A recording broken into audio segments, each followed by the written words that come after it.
in the Acts of the Apostles, we have different stages of development. This one, on this day, in the 6th chapter, is an important one. It's a problem which is ongoing and which the Holy Spirit solved by inspiring the apostles themselves to make a distinction. They had been ordained, consecrated, set apart, and we have here for the word and for prayer, and they needed freedom and liberty that might happen in an uncluttered way, an unfettered mode of being free for the word. What was happening is that, being points of reference for the community, as was going to happen actually in succeeding centuries, the bishops were going to have to handle all kinds of things.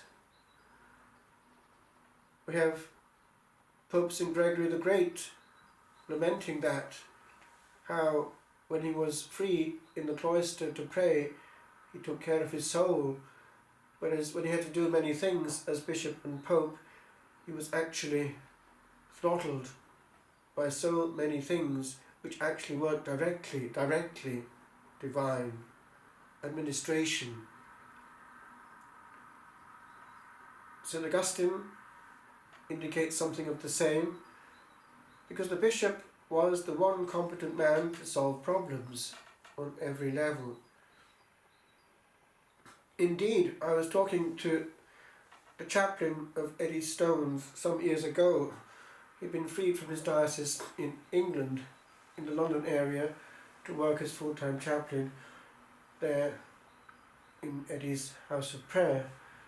And he was saying, amongst us priests, how about, I forget what he said, something like getting close to 90% of his work in the week, when parish priest in the London area, was taken up with what he called admin.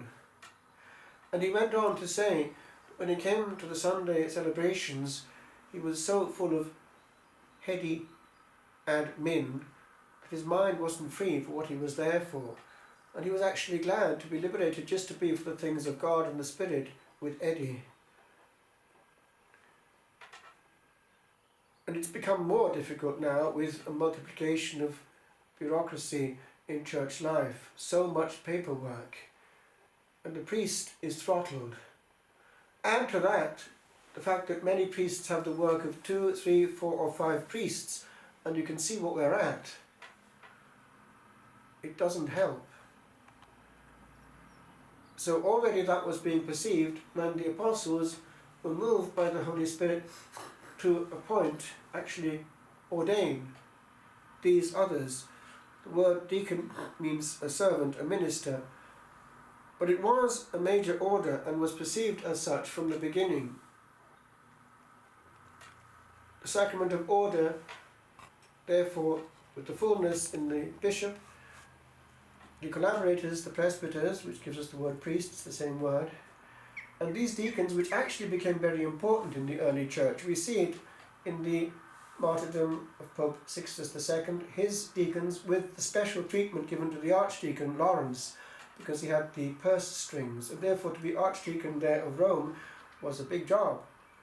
And often in the early church the deacons were future bishops and even future popes, and some were ordained per saltum, by a jump.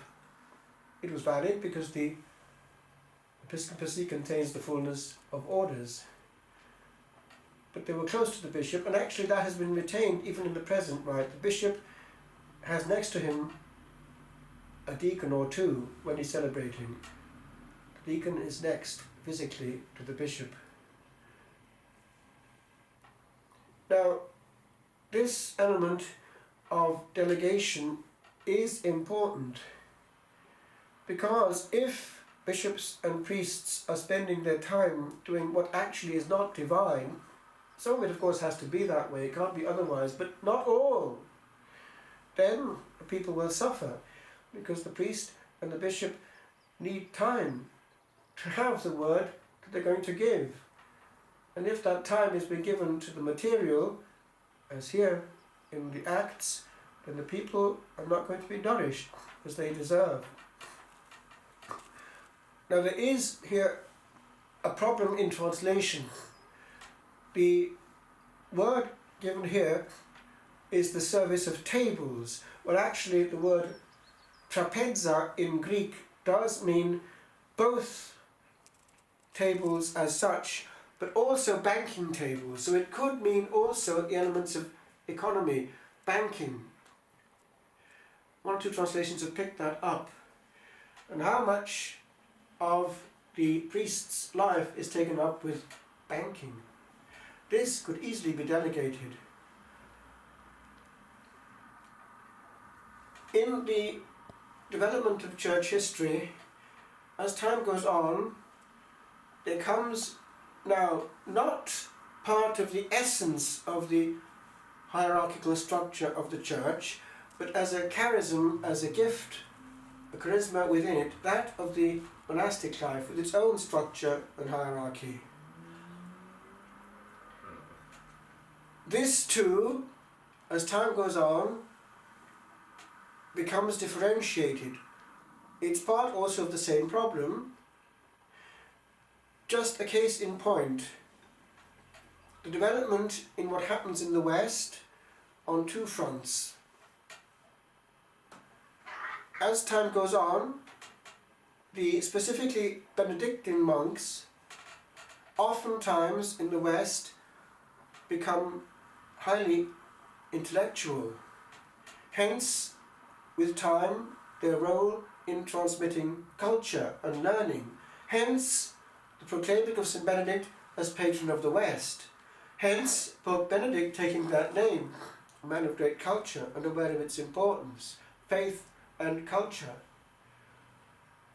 Now there we have what is going to happen in the monastic life, the space between the Opus Dei, the divine work, chanting solemnly the office in choir, and the rest of time, being filled with what has to happen. Self-supporting means, therefore work. Therefore, in the case of many Benedictines, intellectual work. And as time goes on, in our own background in the British Isles, that takes on also the function of a certain pastoral role. My own parish was one run by 6 Benedictine monks. And therefore we see the evolution in time.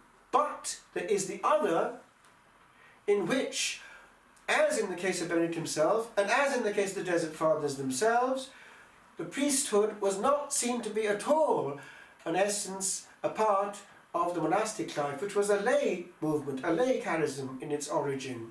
Benedict himself not being a priest. And there was then the reaction in the Middle Ages to that when they went back to the original manual work. Hence the differentiation between the Cistercians and the Benedictines.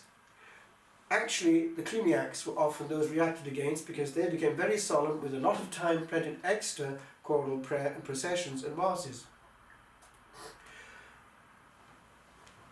And in that, the French way in particular of reacting against clericalization is still to be seen.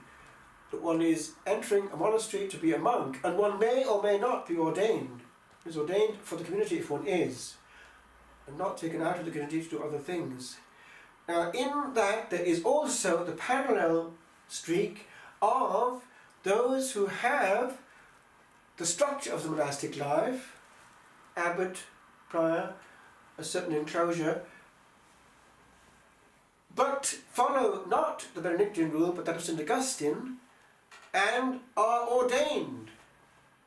Notably the Premonstratensians, the Norbertines. Now there the difference is that the work is based on the fact that they're ordained. And here we have therefore something of the notion of work being that of the sacraments. Precisely what the apostles had, being free for the word and prayer. It's an interesting development because it gives rise also to a clerical type of monasticism, the canonical life, which is free for the word and prayer because it is coming from a structure which kind of functions.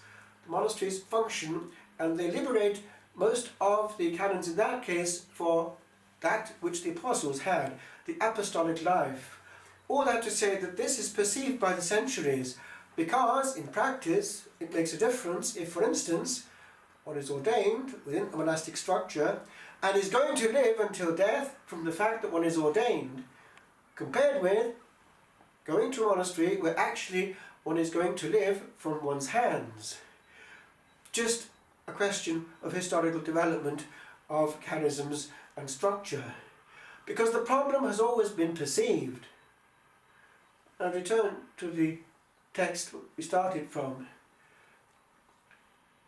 We need to be aware that the priesthood has to be protected if the church is to be served as it deserves. And therefore it would be wise for priests right throughout Christendom to ask, is all that I am doing actually priestly? Because my time as a priest, like my person, is consecrated. And therefore, if it is not being given to sacred things directly, I need to ask, am I giving all that I can to my people, and indeed to my soul? For if one is so effective as a priest that one is neglecting one's soul, then one is into this situation that the apostles themselves were aware of, neglecting the word and prayer for the sake of tables or banking. Questa decisione di ordinare diaconi è importante nello sviluppo della Chiesa. Hanno percepito l'importanza di essere liberi per la parola e la preghiera. Purtroppo tanti sacerdoti e vescovi oggigiorno sono presi quasi del tutto dall'amministrazione, non del tutto, però può esserlo. E non è giusto. Il popolo di Dio ha bisogno di anime che hanno tempo per Dio e non per l'amministrazione, che è un compito anche di laici. I diaconi sono un dono per la Chiesa, aiutano tanto i sacerdoti e tante anime lì nel mondo potrebbero pensare anche al diaconato. Persone di famiglie di anche cristiane, possono anche avere altri figli. Possiamo anche avere queste famiglie sacerdotali quasi, una cultura molto cristiana, da recuperare. Il diacono predica bene, qualche volta meglio del sacerdote, è un esperto della predicazione e hanno anche il compito della carità, la comunicazione diretta con il popolo che conoscono bene. La struttura della Chiesa non è completa senza la figura del diacono e dovrebbe essere così, perché il sacerdote sia davvero libero per la parola e per la preghiera.